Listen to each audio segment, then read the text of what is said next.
you remember when you got her? You had hours and hours to just drive and dream. You spent your Saturdays fixing whatever needed fixing just to keep her running right. 20 years later, isn't it time you two got reacquainted? When you're ready, we're here. Because at LMC Truck, we know that while time may have passed, your passion for her never faded. Get her back on the road where she and you belong.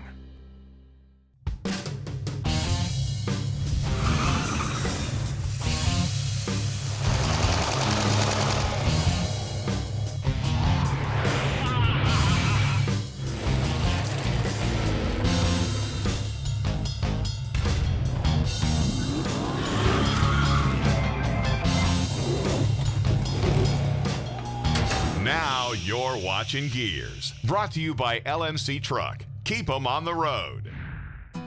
You know, one of the easiest traps to fall into when you're building or restoring a vehicle is to overdo it. This is when you start out with a simple plan of getting something running and enjoying it, and before you know it, you end up in a ground-up build that you didn't budget for and you didn't plan for. It's one of the easiest mistakes to make. For example, when we found this 81 Scrambler sitting in a barn, man, it was tempting to stick a big old V8 in there and big axles and wheels and tires, pull the body up off the frame and do a big level 5 build on this thing. But that wasn't the plan. The plan was to bring it back to life and not lose the magic of the original Scrambler. Also, we wanted to upgrade things like the motor, put fuel injection on it, upgrade the wheels and the tires and the seats and the interior and that kind of thing so we could drive it every day. This is what we call a level 2 mechanical and cosmetic restoration project, and it's what most of you are wanting to do in your own garages because it doesn't take forever and it doesn't cost a fortune. So we're going to jump back on this thing and put some finishing touches on it. Now, if you remember, we dropped a new 258 6-cylinder engine in this Jeep and added all new accessories. So we're basically all new in here. This is a good time to replace the upper and lower radiator hoses as well. Now we're going to move on to an area that a lot of you guys have been asking about, and that is the paint. As you can see, this original paint is scratched up, it's faded, it's hazy. These old graphics are cracked, they're chipping up on the edges. So the question is it possible to bring this back to life without having to repaint the vehicle? And the answer is yes, but let's be realistic here. If you want it to look brand new, perfect, you need to strip the vehicle and repaint it. Also, if you think you're going to pull these graphics off and salvage the paint underneath, that's not realistic either, because these are baked into that paint for decades. So when those come up, chances are the paint's going to come up. So what we're going to do is bring the paint back to life. We're going to preserve those old original graphics so we have something that looks really good and has some original patina. The first step is to thoroughly wash and clean the paint to remove as much dirt and oxidation as possible. You'll also want to remove any lights, trim, or body pieces that might get in the way of the buffer. The smoother you can make the surface, the better results you're going to have. Now, the key to buffing old paint back to life is you want to get rid of all the scratches, the oxidation, and the dead paint, but you don't want to take off too much paint, and that is a really fine line sometimes. If you take off too much and get to the primer or go through the clear coat into the base color, you got to repaint the vehicle. So, what you have to do is choose the right pads and the right compounds. Now remember, a wool pad is always going to cut more than any foam pad. And in the Wizards line, this Turbo Cut is their most aggressive compound. So this and a wool pad is going to cut the most. However, in looking at this original paint, I don't think we need to get that aggressive with it. So we're going to start with this finish cut compound and a wool buff, and then move up to the foam buffs and see what kind of result we get. Keep a close eye on how the paint is reacting to the buffer and adjust your technique to get more or less cutting action. Don't forget to use a lighter touch on corners and edges where the paint is naturally thinner to avoid burning through. Also, work carefully on stickers as you don't want to rip them or burn them. If they look like they're going to crumble, you may need to do them by hand. And speaking of that, any tight or heavily contoured areas will probably need to be done by hand if the buffer won't fit. Now, it is absolutely astounding that this is 40-year-old barn-fine black paint, and we were able to bring it back to life like this. Now, I know this looks awesome on TV, but it's not perfect. If you look at it just right, you'll still see little scratches and little stains from bird poop and acid rain and that kind of stuff. And the only way to get that off is to wet sand it with some 1500 grit and go back through the buffing process. But if you do that, you run the risk of burning through the paint and ruining all the work that you've done. Sometimes the biggest challenge to buffing paint is knowing when to stop. And if you can take something that's 40 years old, make it look better than new for just a little bit of money and some time, you need to set the buffer down because you are done.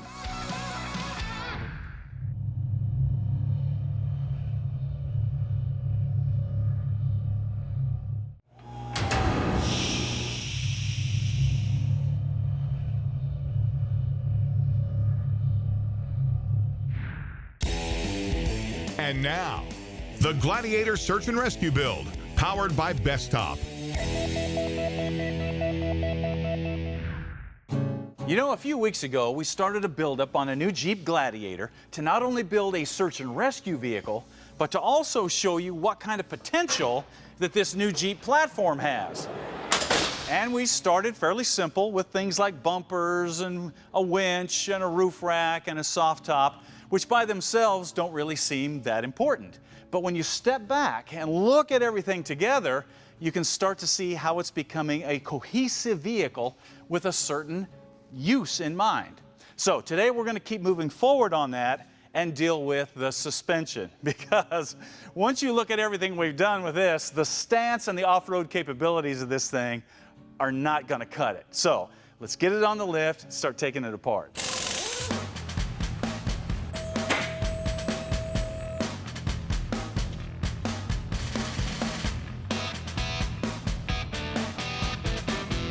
All right, with the rig up in the air and the wheels off and a jack supporting the differential, let me show you what we're going to put on this thing. This is Skyjacker's 3.5-inch lift for the Gladiator, and as you can see, it has the dual rate springs, it's got heavy-duty shocks, it's got a new track bar, it's got sway bar end links, it's got all kinds of hardware, and then to give us more flex and articulation through the axle, we went with these big, heavy-duty, tubular upper and lower control arms front and rear. You can see they have these big old Heim joints to allow axle articulation. Then we'll finish it all off with the dual steering stabilizer. Now, I know this looks like a lot of stuff, but believe it or not, it's designed to bolt right in place of all that stock suspension. So let's crank the music and get busy. This means removing the sway bar end links, disconnecting the drag link and the track bar, and pulling off the shocks.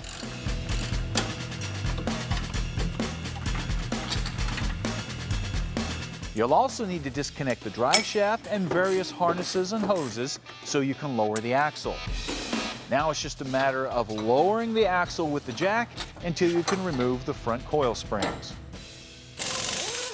And that is all there is to the disassembly.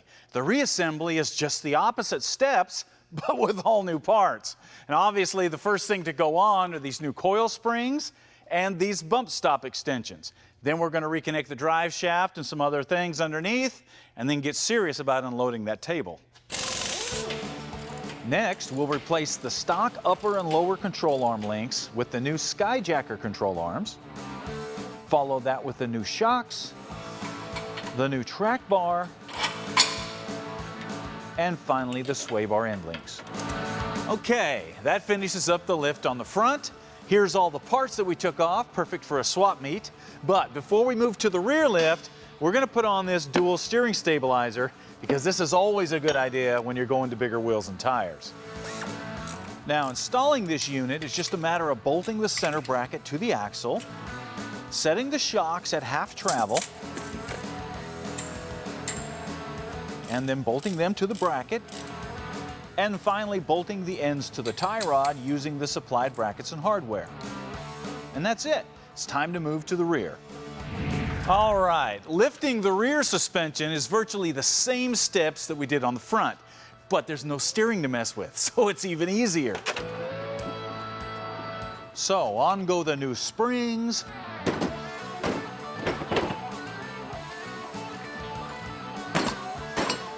the upper and lower control arm links, the shocks, and the sway bar end links. The final step is to put the wheels and tires back on, set the rig back on the ground so you can do your final adjustments on the track bar and tighten all the control arm bolts with the vehicle sitting at right height. So what exactly did 3.5 inches of lift do for us? Well, take a look. I mean, obviously the Jeep looks better, but you might be thinking, man, you know, that's not really much of a lift, and please tell me you're not going to reuse those stock tires. They look kind of dorky now, and they do. But this kind of lift is exactly what we needed to do first, so we could swap out those stock 30-inch tall tires with these much bigger 37-inch tall tires. Now you might be wondering, is that even possible? Well, you're going to find out.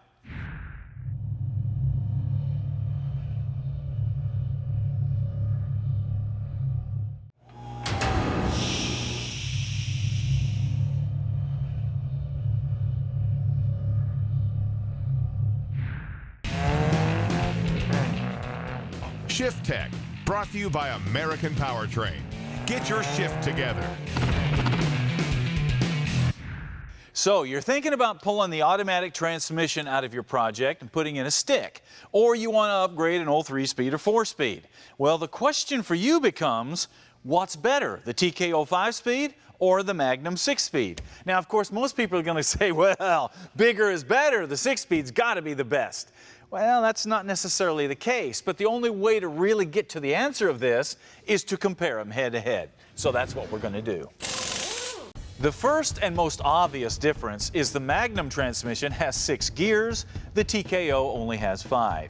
But 5 is usually plenty for most street cars and weekend racers.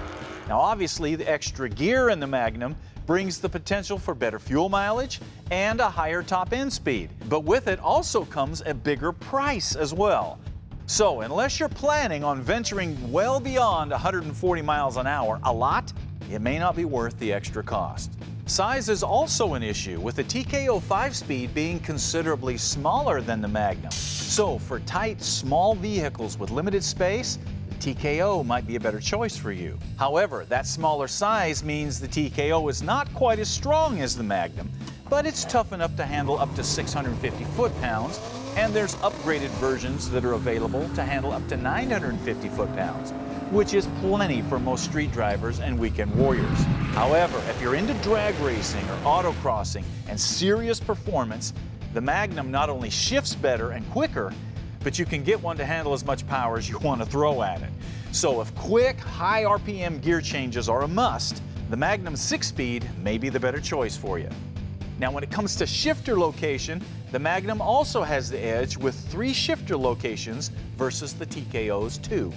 Of course, both are compatible with mechanical or electrical speedometers and have many clutch options. And there are plenty of kits available to put either one of these into virtually any vehicle. So it's pretty even there. Now, all this adds up to a few simple questions for you. How much power are you really going to be running? How are you truly going to drive the vehicle? How much room do you have in the vehicle? And what is your budget? Now, once you answer those, it's going to be really clear which one of these is best for you. And now, Tuner Tech, brought to you by Bully Dog. Make your ride a Bully Dog. You know, there was a time not too long ago where the only way to modify your engine was to replace original parts with high-performance aftermarket parts. Well, that all changed when computer-controlled vehicles and tuners came out, because now you could punch a few buttons, change the parameters of your engine, and never raise the hood. Well, even though programmers have been out for a while, there's still some misconceptions about how they work. So we're going to try to answer some of those for you. Number one is that you have to go to a shop to have it done. Nope. You can plug it in and do it yourself in just a few minutes. Number two is that you will lose your stock file or program. No, this isn't true. The programmer stores your OEM file when it puts the new file in, so you can reinstall the stock program whenever you want. Number three, it'll blow up my engine. Now, most programmers are 50 state legal. They won't void your warranty, and they're designed to allow you to fine-tune the performance of your vehicle, but not go so far as to damage anything. Number four, it has to stay plugged in. Nope. Once the changes are made, you unplug it and go drive.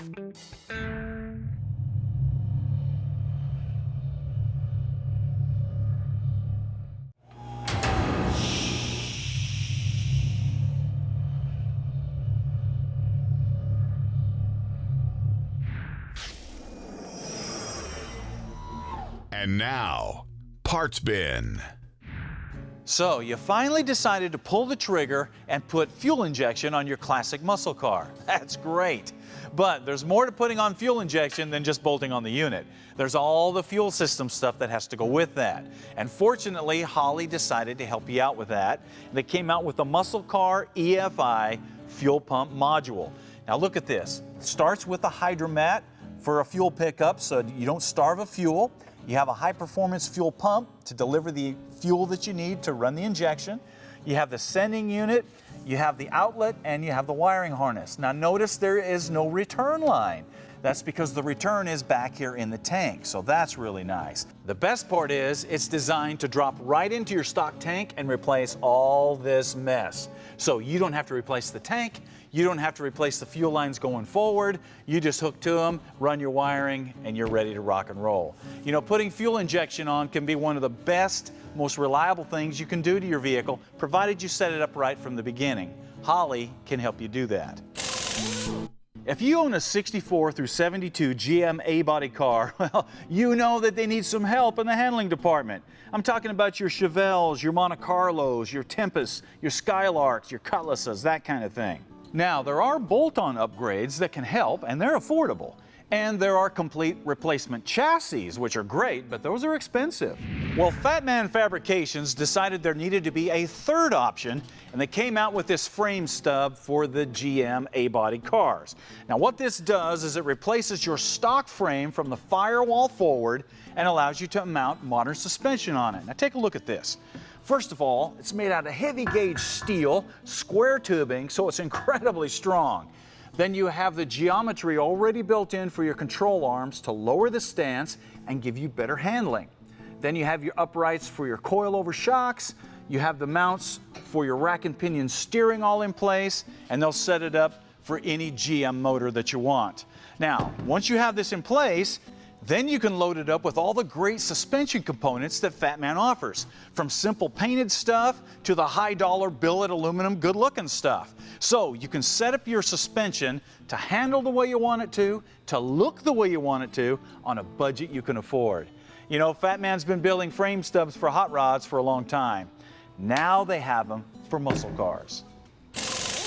There's no question that the second generation Camaros are hot because the body style just begs to be customized. And one of the most popular custom tricks to do back in the day was put on an L88 hood that was made so famous by the Baldwin motion cars. But where do you find one of those hoods today? Well, actually, it's not that hard because Motor City Performance has a fiberglass L88 hood for the second generation Camaro. Take a look. First and foremost, this is a one-piece fiberglass hood with a fully functional L88 hood scoop right in the center. Underneath, you have metal inserts and metal threads for the hinges and the latches, so the hood and the mounting points are strong and they're not going to bend and flex and rip out like the old hoods did. Also, the quality of fiberglass is much better today. So you're going to be able to bolt this thing on, spend a little bit of time truing up the edges and the seams, block it down, shoot on some paint, and you're going to have something that's going to give you an OEM style fit in an aftermarket fiberglass hood, something you never got back in the day. So if you want your Camaro to have a cool retro feel, well, an L88 hood might be the secret ingredient to make that happen. And Motor City Performance is who has it.